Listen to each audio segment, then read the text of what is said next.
Sun Tsu and the Art of War. Chapter 1. Laying Plans. Sun Tsu said, "The art of war is of vital importance to the state. It is a matter of life and death, a road either to safety or to ruin. Hence it is a subject of inquiry which can on no account be neglected. The art of war, then, is governed by 5 constant factors to be taken into account in one's deliberations when seeking to determine the conditions obtaining in the field. These are: 1. The moral law. 2. Heaven. 3. Earth. 4. The commander. 5. Method and discipline. The moral law causes the people to be in complete accord with their ruler, so that they will follow him regardless of their lives, undismayed by any danger. Heaven signifies night and day, cold and heat, times and seasons. Earth comprises distances, great and small, danger and security, open ground and narrow passes, the chances of life and death. The commander stands for the virtues of wisdom, sincerity, benevolence, courage, and strictness. By method and discipline are to be understood the marshalling of the army in its proper subdivisions, the graduations of rank among the officers, the maintenance of roads by which supplies may reach the army, and the control of military expenditure. These 5 heads should be familiar to every general. He who knows them will be victorious. He who knows them not will fail. Therefore, in your deliberations, when seeking to determine the military conditions, let them be made the basis of a comparison. In this wise: 1. Which of the 2 sovereigns is imbued with the moral law? 2. Which of the 2 generals has most ability? 3. With whom lie the advantages derived from heaven and earth? 4. On which side is discipline most rigorously enforced? 5. Which army is stronger? 6. On which side are officers and men more highly trained? 7. In which army is there the greater constancy, both in reward and punishment? By means of these 7 considerations, I can forecast victory or defeat. The general that hearkens to my counsel and acts upon it will conquer. Let such a one be retained in command. The general that hearkens not to my counsel, nor acts upon it, will suffer defeat. Let such a one be dismissed. While heeding the profit of my counsel, avail yourselves also of any helpful circumstances over and beyond the ordinary rules. Accordingly, as circumstances are favorable, one should modify one's plans. All warfare is based on deception. Hence, when able to attack, we must seem unable. When using our forces, we must seem inactive. When we are near, we must make the enemy believe we are far away. When far away, we must make him believe we are near. Hold out baits to entice the enemy, feign disorder, and crush him. If he is secure at all points, be prepared for him. If he is in superior strength, evade him. If your opponent is of choleric temper, seek to irritate him. Pretend to be weak, that he may grow arrogant. If he is taking his ease, give him no rest. If his forces are united, separate them. Attack him when he is unprepared. Appear where you are not expected. These military devices leading to victory must not be divulged beforehand.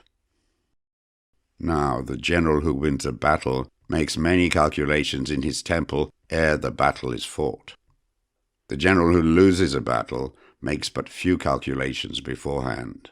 Thus do many calculations lead to victory and few calculations to defeat. How much more no calculation at all? It is by attention to this point that I can foresee who is likely to win or lose. Chapter 2. Waging War.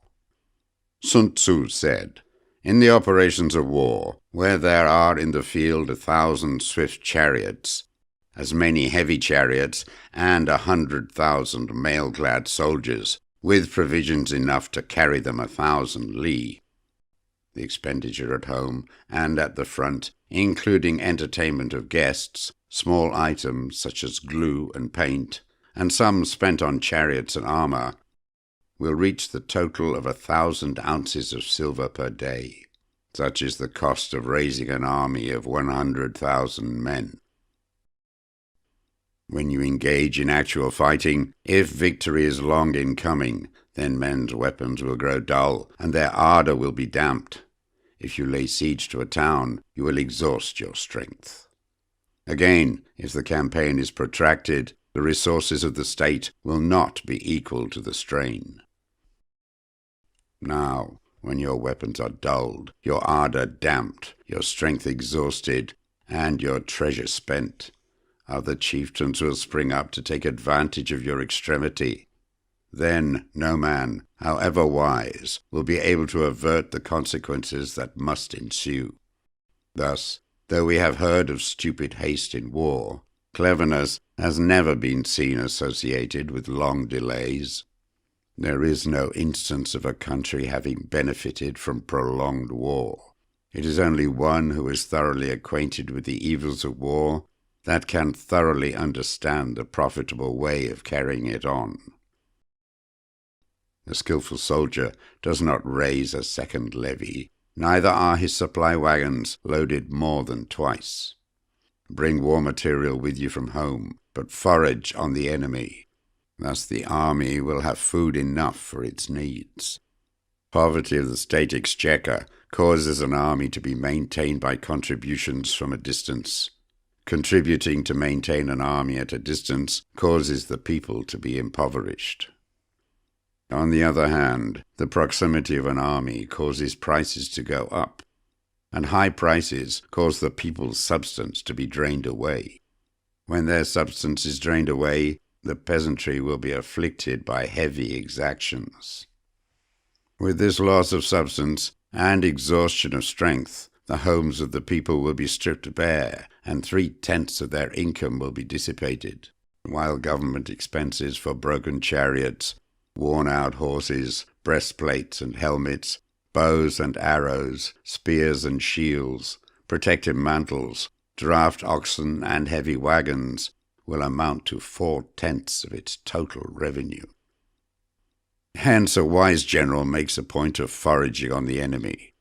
1 cartload of the enemy's provisions is equivalent to 20 of one's own, and likewise a single pickle from his provender is equal to 20 from one's own store. Now, in order to kill the enemy, our men must be roused to anger. That there may be advantage from defeating the enemy, they must have their rewards. Therefore, in chariot fighting, when 10 or more chariots have been taken, those should be rewarded who took the first.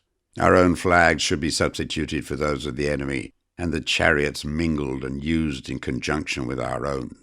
The captured soldiers should be kindly treated and kept.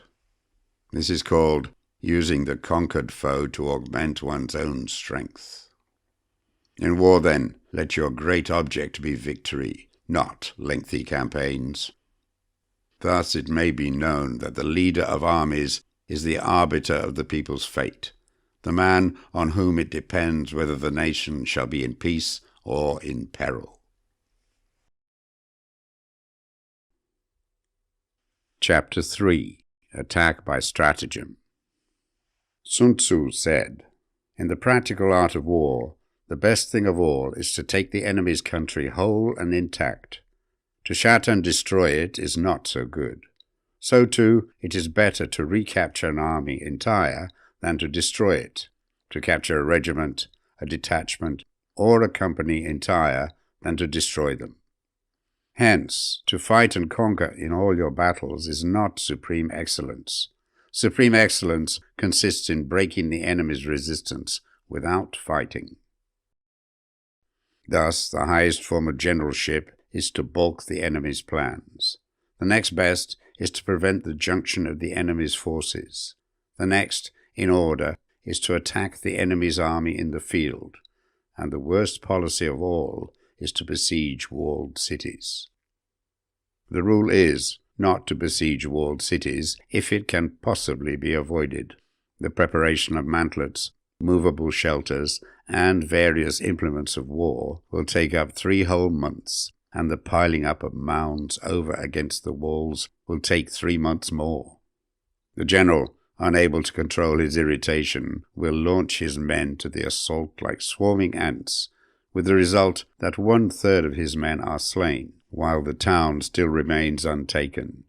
Such are the disastrous effects of a siege.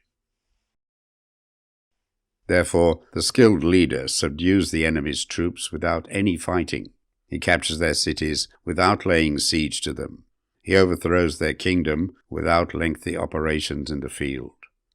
With his forces intact, he will dispute the mastery of the empire, and thus, without losing a man, his triumph will be complete. This is the method of attacking by stratagem. It is the rule in war, if our forces are 10 to the enemy's 1, to surround him; if 5 to 1, to attack him; if twice as numerous, to divide our army into 2. If equally matched, we can offer battle; if slightly inferior in numbers, we can avoid the enemy; if quite unequal in every way, we can flee from him. Hence, though an obstinate fight may be made by a small force, in the end it must be captured by the larger force. Now, the general is the bulwark of the state. If the bulwark is complete at all points, the state will be strong. If the bulwark is defective, the state will be weak. There are 3 ways in which a ruler can bring misfortune upon his army: by commanding the army to advance or to retreat, being ignorant of the fact that it cannot obey. This is called hobbling the army. By attempting to govern an army in the same way as he administers a kingdom, being ignorant of the conditions which obtain in an army. This causes restlessness in the soldiers' minds. By employing the officers of his army without discrimination, through ignorance of the military principle of adaptation to circumstances. This shakes the confidence of the soldiers. But when the army is restless and distrustful, trouble is sure to come from the other feudal princes. This is simply bringing anarchy into the army and flinging victory away. Thus we may know that there are 5 essentials for victory. 1. He will win who knows when to fight and when not to fight. 2. He will win who knows how to handle both superior and inferior forces. 3. He will win whose army is animated by the same spirit throughout all its ranks. 4. He will win who, prepared himself, waits to take the enemy unprepared. 5. He will win who has military capacity and is not interfered with by the sovereign. Hence the saying, if you know the enemy and know yourself, you need not fear the result of 100 battles. If you know yourself, but not the enemy, for every victory gained, you will also suffer a defeat. If you know neither the enemy nor yourself, you will succumb in every battle. Chapter 4. Tactical Dispositions. Sun Tsu said, "The good fighters of old first put themselves beyond the possibility of defeat, and then waited for an opportunity of defeating the enemy." To secure ourselves against defeat lies in our own hands, but the opportunity of defeating the enemy is provided by the enemy himself. Thus, the good fighter is able to secure himself against defeat, but cannot make certain of defeating the enemy. Hence the saying, one may know how to conquer without being able to do it. Security against defeat implies defensive tactics. Ability to defeat the enemy means taking the offensive. Standing on the defensive indicates insufficient strength, attacking a superabundance of strength. The general who is skilled in defense hides in the most secret recesses of the earth. He who is skilled in attack flashes forth from the topmost heights of heaven. Thus, on one hand, we have ability to protect ourselves. On the other, a victory that is complete. To see victory only when it is within the ken of the common herd is not the acme of excellence. Neither is it the acme of excellence if you fight and conquer, and the whole empire says, "Well done." To lift an autumn hare is no sign of great strength. To see the sun and moon is no sign of sharp sight. To hear the noise of thunder is no sign of a quick ear. What the ancients called a clever fighter is one who not only wins, but excels in winning with ease. Hence his victories bring him neither reputation for wisdom nor credit for courage. He wins his battles by making no mistakes. Making no mistakes is what establishes the certainty of victory, for it means conquering an enemy that is already defeated. Hence the skillful fighter puts himself into a position which makes defeat impossible, and does not miss the moment for defeating the enemy. Thus it is that in war the victorious strategist only seeks battle after the victory has been won, whereas he who is destined to defeat first fights and afterwards looks for victory. The consummate leader cultivates the moral law and strictly adheres to method and discipline. Thus it is in his power to control success. In respect of military method, we have, firstly, measurement, secondly, estimation of quantity, thirdly, calculation, fourthly, balancing of chances, fifthly, victory. Measurement owes its existence to earth, estimation of quantity to measurement, calculation to estimation of quantity, balancing of chances to calculation, and victory to balancing of chances. A victorious army, opposed to a routed one, is as a pound's weight placed in a scale against a single grain. The onrush of a conquering force is like the bursting of pent-up waters into a chasm 1,000 fathoms deep. Chapter 5. Energy. Sun Tsu said, "The control of a large force is the same principle as the control of a few men. It is merely a question of dividing up their numbers." Fighting with a large army under your command is nowise different from fighting with a small one. It is merely a question of instituting signs and signals. To ensure that your whole host may withstand the brunt of the enemy's attack and remain unshaken, this is effected by maneuvers direct and indirect. That the impact of your army may be like a grindstone dashed against an egg, this is effected by the science of weak points and strong. In all fighting, the direct method may be used for joining battle, but indirect methods will be needed in order to secure victory. Indirect tactics, efficiently applied, are inexhaustible as heaven and earth, unending as the flow of rivers and streams.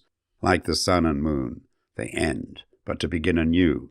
Like the 4 seasons, they pass away to return once more. There are not more than 5 musical notes, yet the combinations of these 5 give rise to more melodies than can ever be heard. There are not more than 5 primary colors, blue, yellow, red, white, black. Yet in combination they produce more hues than can ever be seen. There are not more than 5 cardinal tastes, sour, acrid, salt, sweet, bitter. Yet combinations of them yield more flavors than can ever be tasted. In battles there are not more than 2 methods of attack, the direct and the indirect. Yet these 2 in combination give rise to an endless series of maneuvers. The direct and the indirect lead on to each other in turn. It is like moving in a circle. You never come to an end. Who can exhaust the possibilities of their combination? The onset of troops is like the rush of a torrent which will even roll stones along in its course. The quality of decision is like the well-timed swoop of a falcon which enables it to strike and destroy its victim. Therefore the good fighter will be terrible in his onset and prompt in his decision.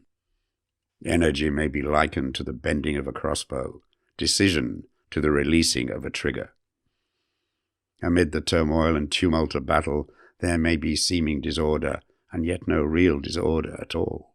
Amid confusion and chaos, your array may be without head or tail, yet it will be proof against defeat. Simulated disorder postulates perfect discipline. Simulated fear postulates courage. Simulated weakness postulates strength. Hiding order between the cloak of disorder is simply a question of subdivision. Concealing courage under a show of timidity presupposes a fund of latent energy. Masking strength with weakness is to be effected by tactical dispositions. Thus, one who is skillful at keeping the enemy on the move maintains deceitful appearances according to which the enemy will act. He sacrifices something that the enemy may snatch at. By holding out baits, he keeps him on the march. Then, with a body of picked men, he lies in wait for him.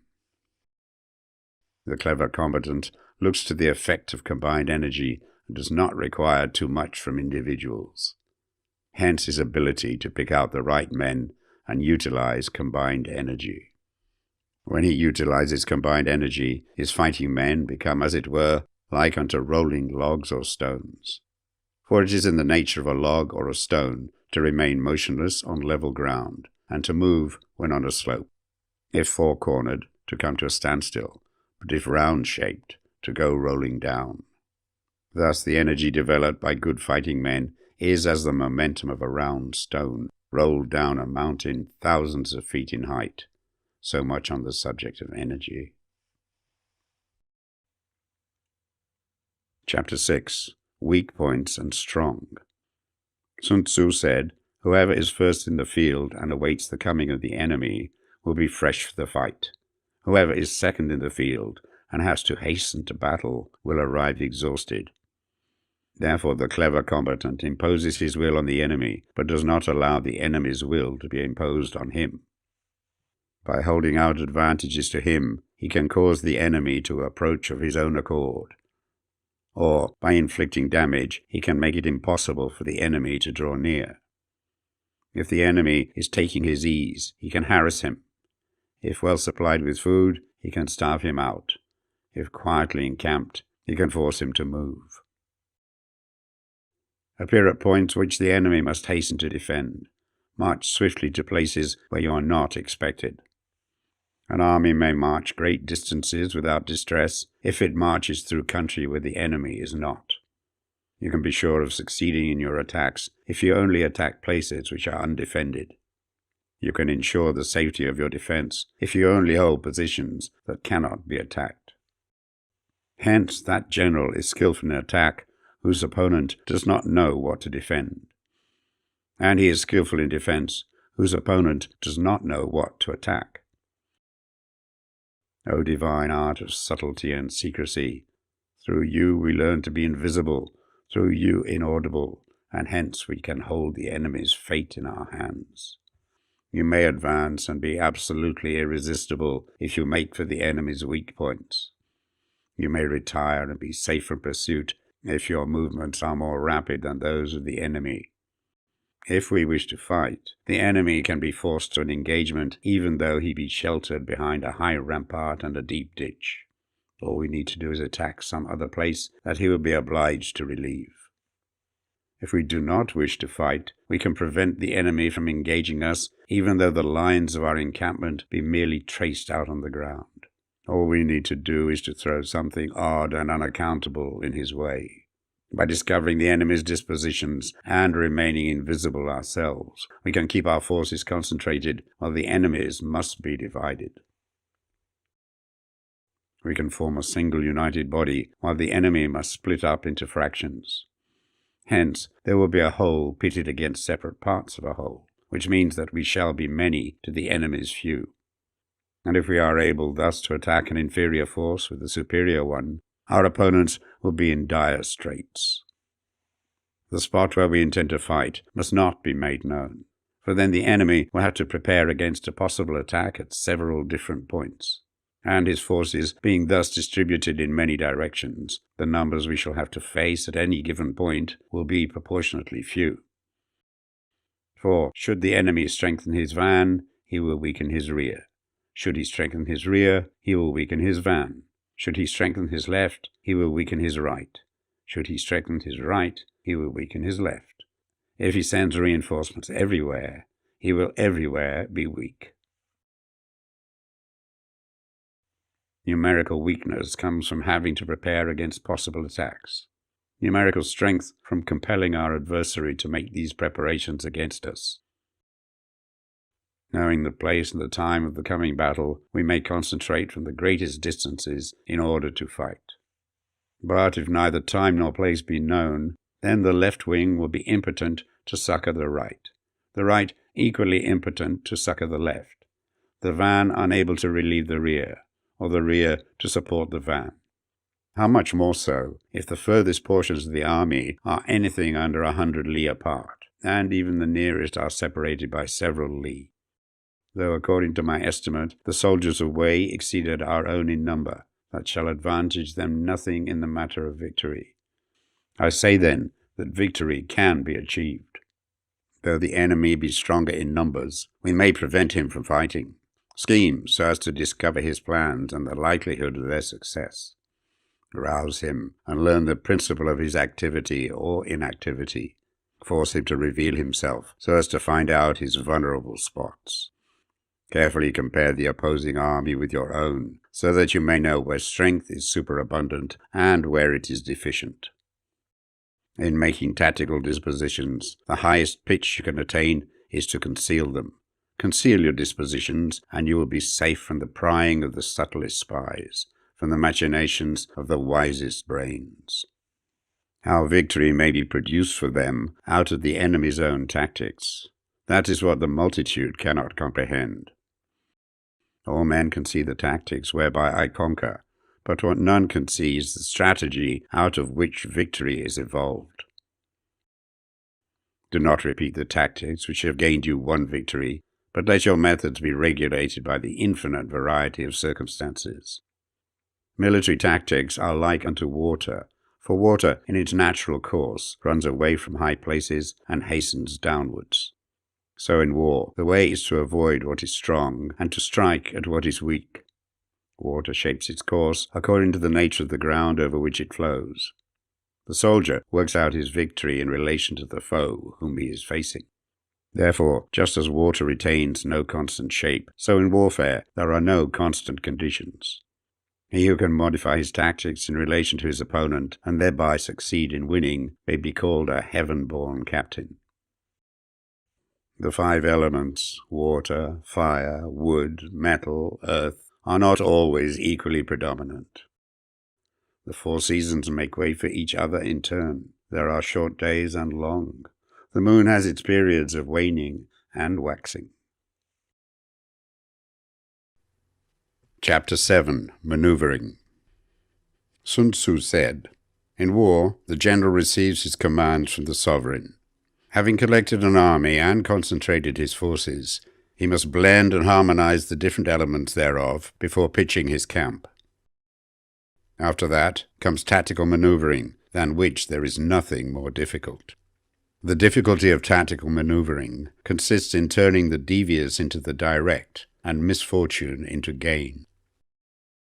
Thus, to take a long and circuitous route after enticing the enemy out of the way, and those starting after him to contrive to reach the goal before him, shows knowledge of the artifice of deviation. Maneuvering with an army is advantageous, with an undisciplined multitude most dangerous. If you set a fully equipped army in march in order to snatch an advantage, the chances are that you will be too late.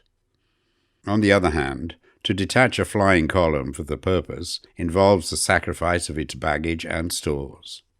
Thus, if you order your men to roll up their buff coats and make forced marches without halting day or night, covering double the usual distance at a stretch, doing 100 li in order to wrest an advantage, the leaders of all your 3 divisions will fall into the hands of the enemy.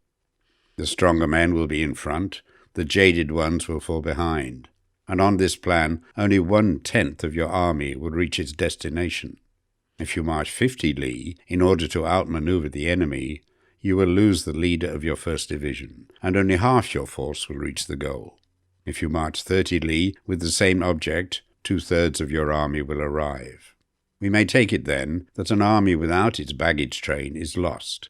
Without provisions, it is lost. Without bases of supply, it is lost. We cannot enter into alliance until we are acquainted with the designs of our neighbours. We are not fit to lead an army on the march unless we are familiar with the face of the country, its mountains and forests, its pitfalls and precipices, its marshes and swamps. We shall be unable to turn natural advantage to account unless we make use of local guides. In war, practice dissimulation, and you will succeed. Whether to concentrate or to divide your troops must be decided by circumstances. Let your rapidity be that of the wind, your compactness that of the forest. In raiding and plundering, be like fire. Immovability is like a mountain. Let your plans be dark and impenetrable as night, and when you move, fall like a thunderbolt. When you plunder a countryside, let the spoil be divided amongst your men. When you capture new territory, cut it up into allotments for the benefit of the soldiery. Ponder and deliberate before you make a move.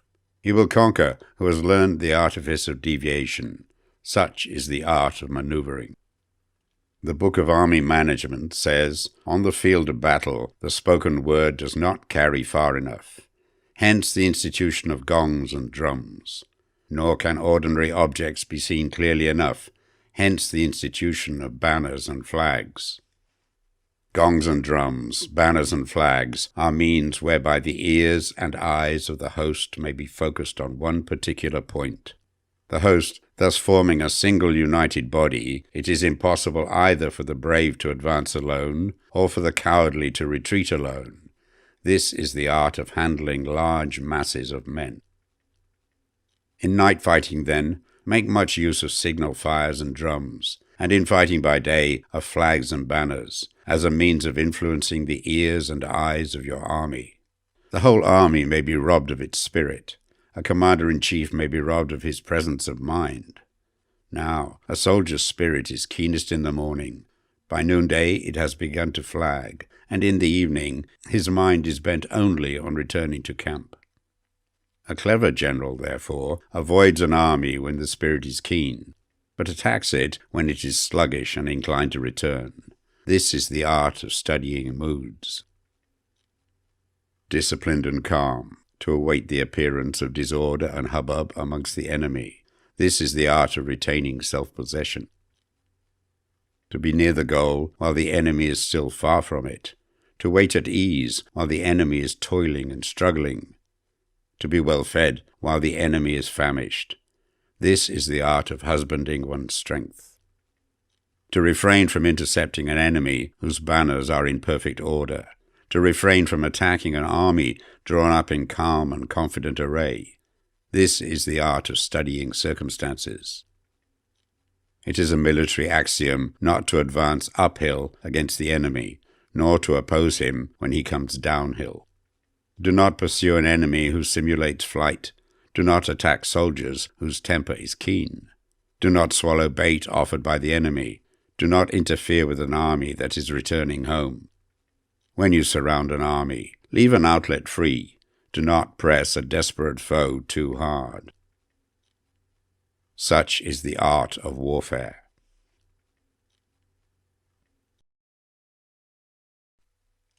Chapter 8. Variation in Tactics.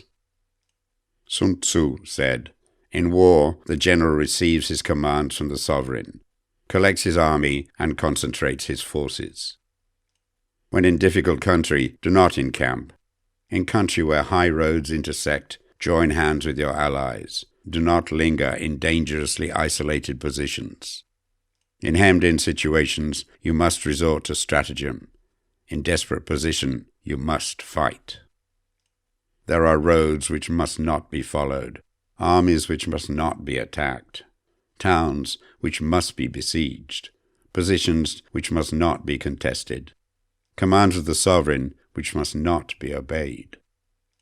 The general who thoroughly understands the advantages that accompany variation of tactics knows how to handle his troops. The general who does not understand these may be well acquainted with the configuration of the country, yet he will not be able to turn his knowledge to practical account. So, the student of war who is unversed in the art of war of varying his plans, even though he be acquainted with the 5 advantages, will fail to make the best use of his men. Hence, in the wise leader's plans, considerations of advantage and of disadvantage will be blended together. If our expectation of advantage be tempered in this way, we may succeed in accomplishing the essential part of our schemes. If, on the other hand, in the midst of difficulties, we are always ready to seize an advantage, we may extricate ourselves from misfortune. Reduce the hostile chiefs by inflicting damage on them, and make trouble for them, and keep them constantly engaged. Hold out specious allurements, and make them rush to any given point. The art of war teaches us to rely not on the likelihood of the enemy's not coming, but on our own readiness to receive him, not on the chance of his not attacking, but rather on the fact that we have made our position unassailable. There are 5 dangerous faults which may affect a general. 1. Recklessness, which leads to destruction. 2. Cowardice, which leads to capture. 3. A hasty temper, which can be provoked by insults. 4. A delicacy of honor, which is sensitive to shame. 5. Over-solicitude for his men, which exposes him to worry and trouble. These are the 5 besetting sins of a general, ruinous to the conduct of war. When an army is overthrown and its leader slain, the cause will surely be found among these 5 dangerous faults. Let them be subject of meditation. Chapter 9. The Army on the March. Sun Tsu said, "We come now to the question of encamping the army and observing signs of the enemy. Pass quickly over mountains and keep in the neighborhood of valleys. Camp in high places, facing the sun. Do not climb heights in order to fight. So much for mountain warfare. After crossing a river, you should get far away from it. When an invading force crosses a river in its onward march, do not advance to meet it midstream. It will be best to let half the army get across and then deliver your attack. If you are anxious to fight, you should not go to meet the invader near a river which he has to cross. Moor your craft higher up than the enemy and facing the sun. Do not move upstream to meet the enemy. So much for river warfare. In crossing salt marshes, your sole concern should be to get over them quickly without any delay. If forced to fight in a salt marsh, you should have water and grass near you and get your back to a clump of trees. So much for operations in salt marshes. In dry, level country, take up an easily accessible position with rising ground to your right and on your rear, so that the danger may be in front and safety lie behind. So much for campaigning in flat country. These are 4 useful branches of military knowledge which enabled the Yellow Emperor to vanquish 4 several sovereigns. All armies prefer high ground to low and sunny places to dark. If you are careful with your men and camp on hard ground, the army will be free from disease of every kind, and this will spell victory. When you come to a hill or a bank, occupy the sunny side, with the slope on your right rear. Thus, you will at once act for the benefit of your soldiers and utilize the natural advantages of the ground. When, in consequence of heavy rains up country, a river which you wish to ford is swollen and flecked with foam, you must wait till it subsides. Country in which there are precipitous cliffs with torrents running between, deep natural hollows, confined places, tangled thickets, quagmires and crevices, should be left with all possible speed and not approached. While we keep away from such places, we should get the enemy to approach them. While we face them, we should let the enemy have them on its rear. If in the neighborhood of your camp there should be any hilly country, Ponds surrounded by aquatic grass, hollow basins filled with reeds, or woods with thick undergrowth, they must be carefully routed out and searched. For these are places where men in ambush or insidious spies are likely to be lurking. When the enemy is close at hand and remains quiet, he is relying on the natural strength of his position. When he keeps aloof and tries to provoke a battle, he is anxious for the other side to advance. If his place of encampment is easy of access, he is tendering a bait. Movement amongst the trees of a forest shows that the enemy is advancing. The appearance of a number of screens in the midst of thick grass means that the enemy wants to make us suspicious. The rising of birds in their flight is the sign of an ambuscade. Startled beasts indicate that a sudden attack is coming. When there is dust rising in a high column, it is the sign of chariots advancing. When the dust is low, but spread over a wide area, it betokens the approach of infantry. When it branches out in different directions, it shows that parties have been sent to collect firewood. A few clouds of dust moving to and fro signify that the army is encamping. Humble words and increased preparations are signs that the enemy is about to advance. Violent language and driving forward as if to attack are signs that he will retreat. When the light chariots come out first and take up a position on the wings, it is a sign that the enemy is forming for battle. Peace proposals, unaccompanied by a sworn covenant, indicate a plot. When there is much running about and the soldiers fall into rank, it means that the critical moment has come. When some are seen advancing and some retreating, it is a lure. When the soldiers stand leaning on their spears, they are faint from want of food. If those who are sent to draw water begin by drinking themselves, the army is suffering from thirst. If the enemy sees an advantage to be gained and makes no effort to secure it, the soldiers are exhausted. If birds gather on any spot, it is unoccupied. Clamour by night betokens nervousness. If there is a disturbance in the camp, the general's authority is weak. If the banners and flags are shifted about, sedition is afoot. If the officers are angry, it means the men are weary. When an army feeds its horses with grain and kills its cattle for food, and when the men do not hang their cooking pots over the campfires, showing that they will not return to their tents, you may know that they are determined to fight to the death. The sign of men whispering together in small knots or speaking in subdued tones points to disaffection amongst the rank and file. Too frequent rewards signify that the enemy is at the end of his resources. Too many punishments betray a condition of dire distress. To begin by bluster, but afterwards to take fright at the enemy's numbers, shows a supreme lack of intelligence. When envoys are sent with compliments in their mouths, it is a sign that the enemy wishes for a truce. If the enemy's troops march up angrily and remain facing ours for a long time without either joining battle or taking themselves off again, the situation is one that demands great vigilance and circumspection. If our troops are no more in numbers than the enemy, that is amply sufficient. It only means that no direct attack can be made. What we can do is simply to concentrate all our available strength, keep a close watch on the enemy, and obtain reinforcements. He who exercises no forethought but makes light of his opponents is sure to be captured by them. If soldiers are punished before they have grown attached to you, they will not prove submissive, and, unless submissive, then will be practically useless. If, when soldiers have become attached to you, punishments are not enforced, they will still be useless. Therefore, soldiers must be treated in the first instance with humanity, but kept under control by means of iron discipline. This is a certain road to victory. If in training soldiers commands are habitually enforced, the army will be well disciplined. If not, its discipline will be bad. If a general shows confidence in his men, but always insists on his orders being obeyed, the gain will be mutual. Chapter 10. Terrain.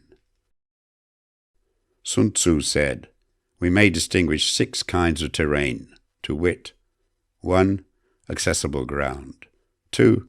Entangling ground. 3. Temporizing ground. 4. Narrow passes.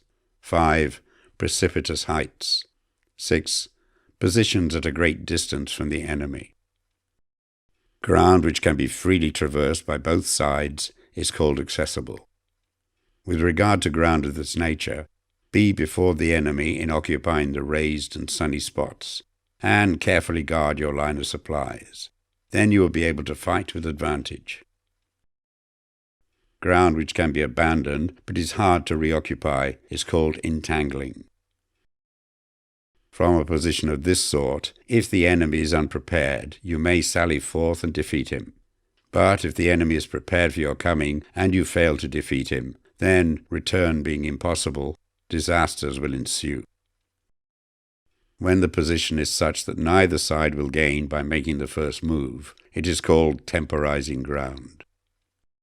In a position of this sort, even though the enemy should offer us an attractive bait, it will be advisable not to stir forth, but rather to retreat, thus enticing the enemy in his turn. Then, when part of his army has come out, we may deliver our attack with advantage. With regard to narrow passes, if you can occupy them first, let them be strongly garrisoned and await the advent of the enemy.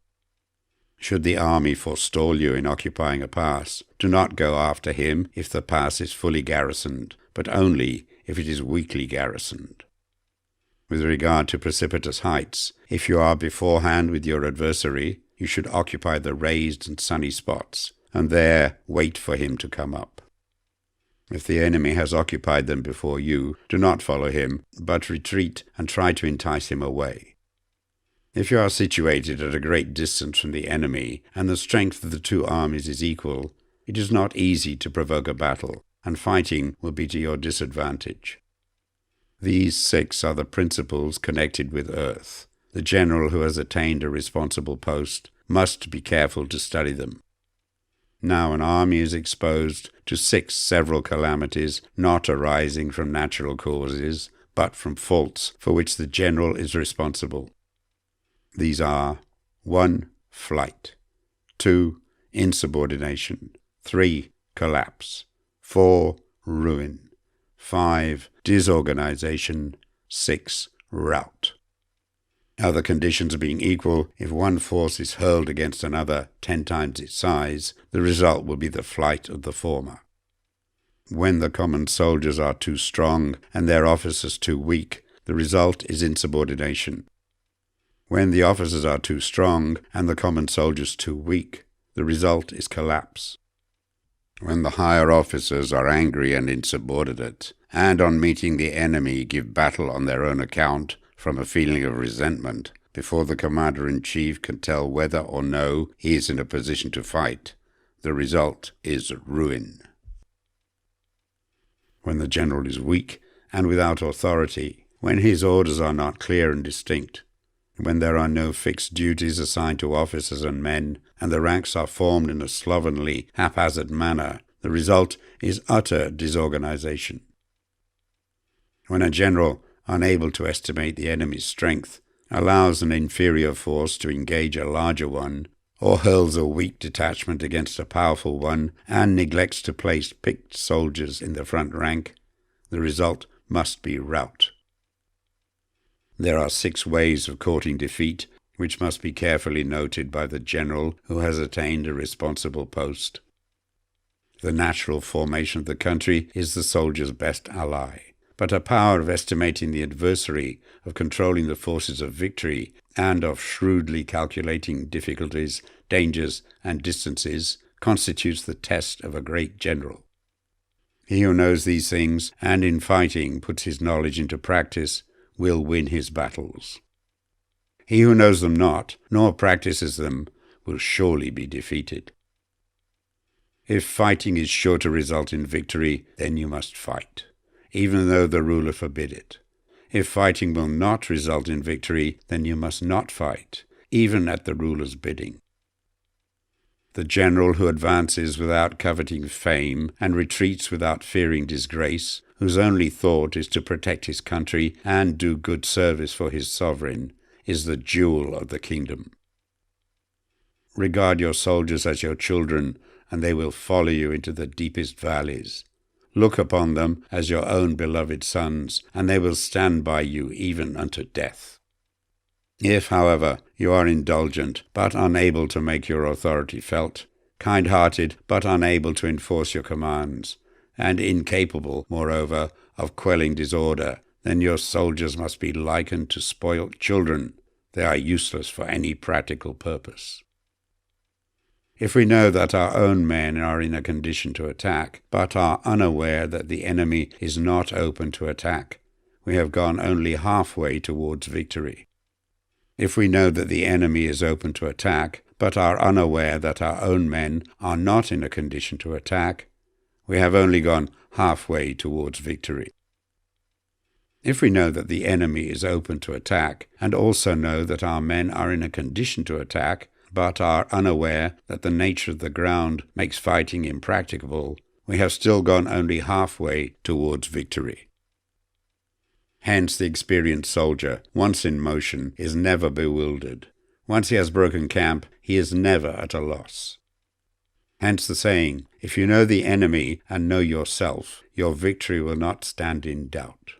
If you know heaven and know earth, you may make your victory complete.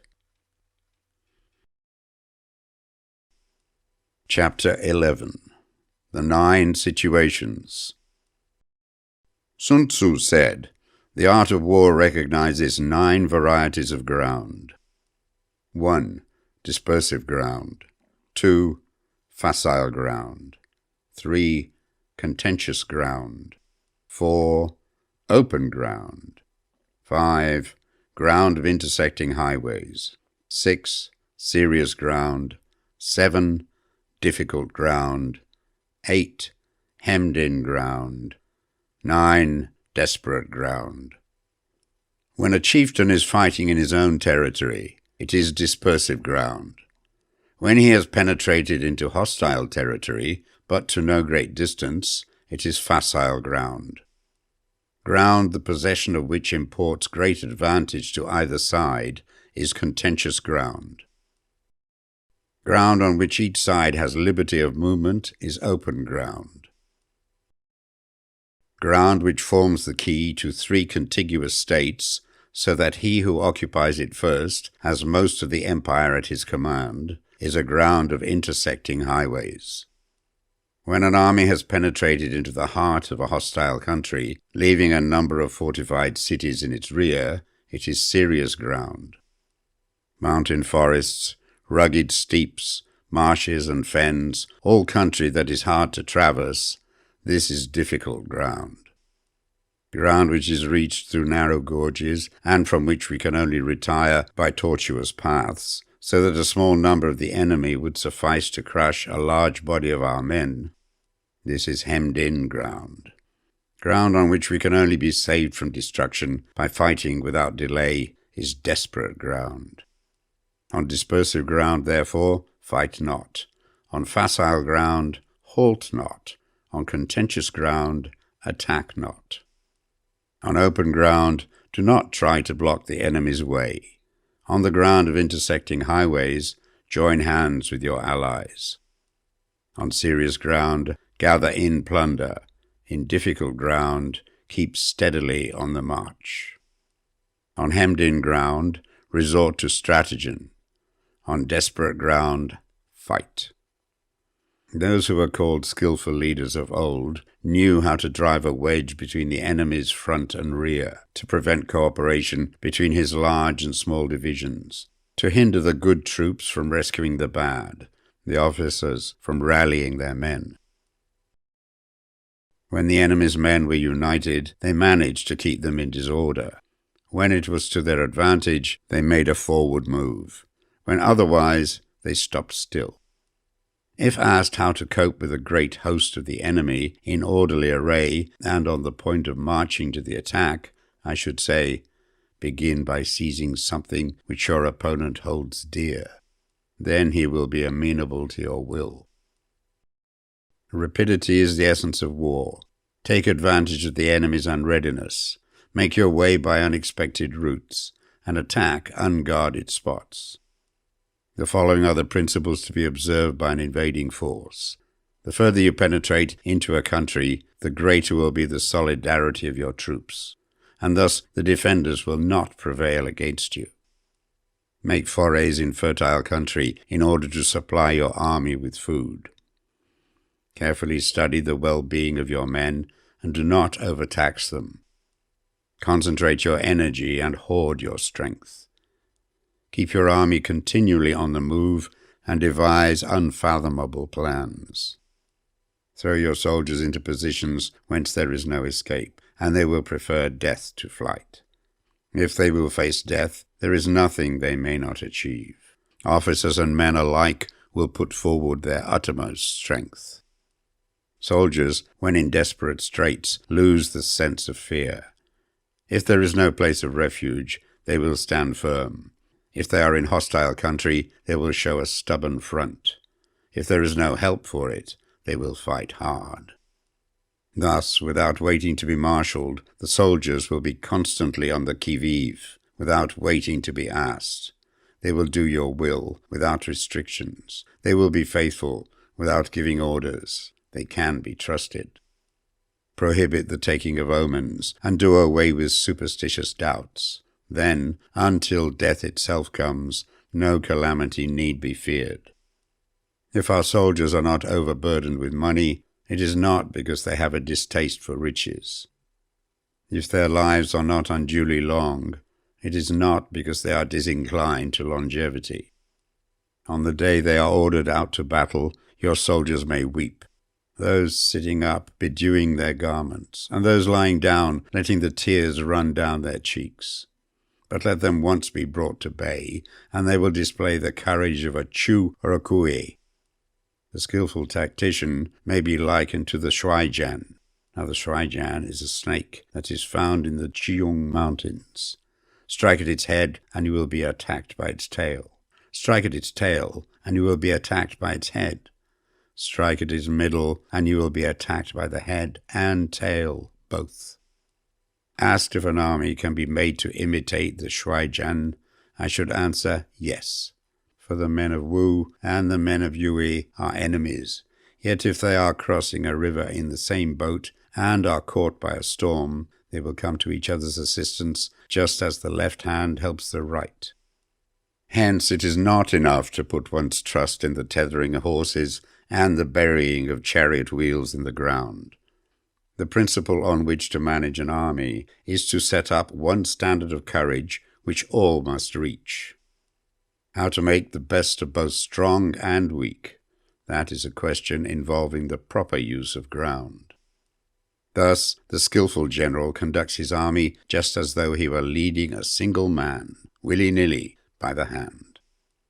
It is the business of a general to be quiet and thus ensure secrecy, upright and just, and thus maintain order.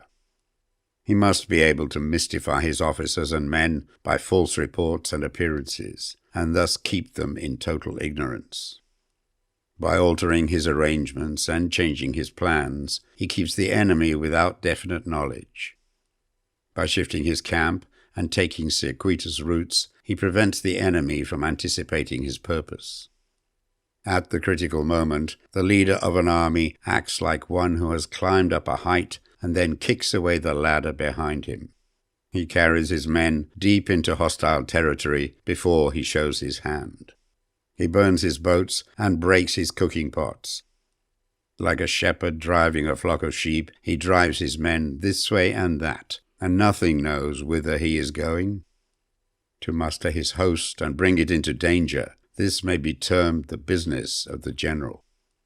The different measures suited to the 9 varieties of ground, the expediency of aggressive or defensive tactics, and the fundamental laws of human nature, these are things that must most certainly be studied. When invading hostile territory, the general principle is that penetrating deeply brings cohesion. Penetrating but a short way means dispersion. When you leave your own country behind and take your army across neighborhood territory, you find yourself on critical ground. Where there are means of communication on all four sides, the ground is one of intersecting highways. When you penetrate deeply into a country, it is serious ground. When you penetrate but a little way, it is facile ground. When you have your enemy's strongholds on your rear and narrow passes in front, it is hemmed-in ground. When there is no place of refuge at all, it is desperate ground. Therefore, on dispersive ground, I would inspire my men with unity of purpose. On facile ground, I would see that there is close connection between all parts of my army. On contentious ground, I would hurry up my rear. On open ground, I would keep a vigilant eye on my defences. On ground of intersecting highways, I would consolidate my alliances. On serious ground, I would try to ensure a continuous stream of supplies. On difficult ground, I would keep pushing on along the road. On hemmed-in ground, I would block any way of retreat. On desperate ground, I would proclaim to my soldiers the hopelessness of saving their lives. For it is the soldier's disposition to offer an obstinate resistance when surrounded, to fight hard when he cannot help himself, and to obey promptly when he has fallen into danger. We cannot enter into alliance with the neighbouring princes until we are acquainted with their designs. We are not fit to lead an army on the march unless we are familiar with the face of the country, its mountains and forests, its pitfalls and precipices, its marshes and swamps. We shall be unable to turn natural advantages to account unless we make use of local guides. To be ignored of any one of the following 4 or 5 principles does not befit a warlike prince. When a warlike prince attacks a powerful state, his generalship shows itself in preventing the concentration of the enemy's forces. He overawes his opponents, and their allies are prevented from joining against him. Hence he does not strive to ally himself with all and sundry, nor does he foster the power of other states. He carries out his own secret designs, keeping his antagonists in awe. Thus he is able to capture their cities and overthrow their kingdoms. Bestow rewards without regard to rule. Issue orders without regard to previous arrangements, and you will be able to handle a whole army as though you had to do it with but a single man. Confront your soldiers with the deed itself. Never let them know your design. When the outlook is bright, bring it before their eyes, but tell them nothing when the situation is gloomy. Place your army in deadly peril, and it will survive. Plunge it into desperate straits, and it will come off in safety. For it is precisely when a force has fallen into harm's way that it is capable of striking a blow for victory. Success in warfare is gained by carefully accommodating ourselves to the enemy's purpose. By persistently hanging on to the enemy's flank, we shall succeed in the long run in killing the commander-in-chief. This is called ability to accomplish a thing by sheer cunning. On the day that you take up your command, block the frontier passes, destroy the official tallies, and stop the passage of all emissaries. Be stern in the council chamber so that you may control the situation. If the enemy leaves the door open, you must rush in. Forestall your opponent by seizing what he holds dear, and subtly contrive to time his arrival on the ground. Walk in the path defined by rule, and accommodate yourselves to the enemy until you can fight a decisive battle. At first, then, exhibit the coyness of a maiden until the enemy gives you an opening. Afterwards, emulate the rapidity of a running hare, and it will be too late for the enemy to oppose you. Chapter 12. The Attack by Fire. Sun Tsu said, "There are 5 ways of attacking with fire. The first is to burn the soldiers in their camp. The second is to burn stores. The third is to burn baggage trains. The fourth is to burn arsenals and magazines. The fifth is to hurl dropping fire amongst the enemy. In order to carry out an attack, we must have means available. the material for raising fire, should always be kept in readiness. There is a proper season for making attacks with fire, and special days for starting a conflagration. The proper season is when the weather is very dry. The special days are those when the moon is in the constellations of the sieve, the wall, the wing, or the crossbar, for these 4 are all days of rising wind. In attacking with fire, one should be prepared to meet 5 possible developments. When fire breaks out inside the enemy's camp, respond at once with an attack from without. If there is an outbreak of fire, but the enemy's soldiers remain quiet, bide your time and do not attack. When the force of the flames has reached its height, follow up with an attack, if that is practicable. If not, stay where you are. If it is possible to make an assault with fire from without, do not wait for it to break out within, but deliver your attack at a favorable moment. When you start a fire, be to windward of it. Do not attack from the leeward. A wind that rises in the daytime lasts long, but the night breeze soon falls. In every army, the 5 developments connected with fire must be known, the movements of the stars calculated, and a watch kept for the proper days. Hence, those who use fire as an aid to the attack show intelligence. Those who use water as an aid to the attack gain an accession of strength. By means of water, an enemy may be intercepted, but not robbed of all his belongings. Unhappy is the fate of one who tries to win his battles and succeed in his attacks without cultivating the spirit of enterprise, for the result is a waste of time and general stagnation. Hence the saying, the enlightened ruler lays his plans well, the good general cultivates his resources. Move not until you see an advantage. Use not your troops unless there is something to be gained. Fight not unless the position is critical.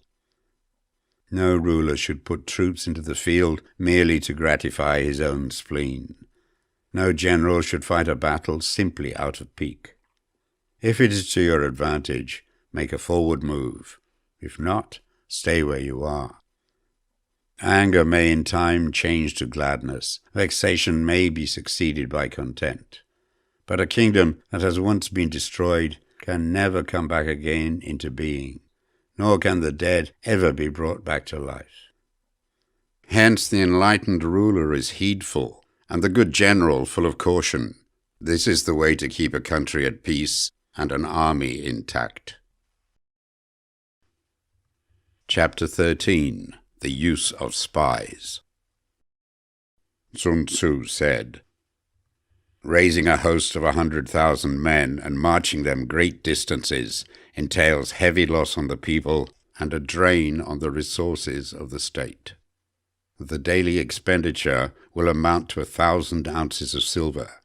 There will be commotion at home and abroad, and men will drop down exhausted on the highways. As many as 700,000 families will be impeded in their labor. Hostile armies may face each other for years, striving for the victory which is decided in a single day. This being so, to remain in ignorance of the enemy's condition simply because one grudges the outlay of 100 ounces of silver in honors and emoluments is the height of inhumanity. One who acts thus is no leader of men, no present help to his sovereign, no master of victory. Thus, what enables the wise sovereign and the good general to strike and conquer and achieve things beyond the reach of ordinary men is foreknowledge. Now this foreknowledge cannot be elicited from spirits.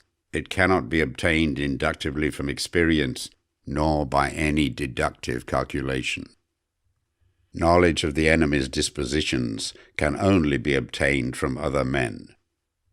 Hence the use of spies, of whom there are 5 classes. 1. Local spies. 2. Inward spies. 3. Converted spies. 4. Doomed spies. 5. Surviving spies. When these 5 kinds of spy are all at work, none can discover the secret system. This is called divine manipulation of the threads. It is the sovereign's most precious faculty. Having local spies means employing the services of the inhabitants of a district. Having inward spies, making use of officials of the enemy. Having converted spies, getting hold of the enemy's spies and using them for our own purposes. Having doomed spies, doing certain things openly for purposes of deception and allowing our spies to know of them and report them to the enemy. Surviving spies, finally, are those who bring back news from the enemy's camp. Hence it is that which none in the whole army are more intimate relations to be maintained than with spies. None should be more liberally rewarded. In no other business should greater secrecy be preserved. Spies cannot be usefully employed without a certain intuitive sagacity. They cannot be properly managed without benevolence and straightforwardness. Without subtle ingenuity of mind, one cannot make certain of the truth of their reports. Be subtle, and use your spies for every kind of business. If a secret piece of news is divulged by a spy before the time is ripe, he must be put to death, together with the man to whom the secret was told. Whether the object be to crush an army, to storm a city, or to assassinate an individual, it is always necessary to begin by finding out the names of the attendants, the aides-de-camp, and doorkeepers, and sentries of the general in command. Our spies must be commissioned to ascertain these. The enemy's spies, who have come to spy on us, must be sought out, tempted with bribes, led away, and comfortably housed. Thus they will become converted spies and available for our service. It is through the information brought by the converted spy that we are able to acquire and employ local and inward spies. It is owing to his information again that we can cause the doomed spy to carry false tidings to the enemy. Lastly, it is by his information that the surviving spy can be used on appointed occasions. The end and aim of spying in all its 5 varieties is knowledge of the enemy, and this knowledge can only be derived in the first instance from the converted spy. Hence it is essential that the converted spy be treated with the utmost liberality.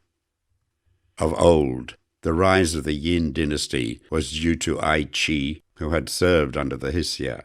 Likewise, the rise of the Zhou dynasty was due to Liu Ya, who had served under the Yin. Hence, it is only the enlightened ruler and the wise general who will use the highest intelligence of the army for purposes of spying, and thereby they achieve great results.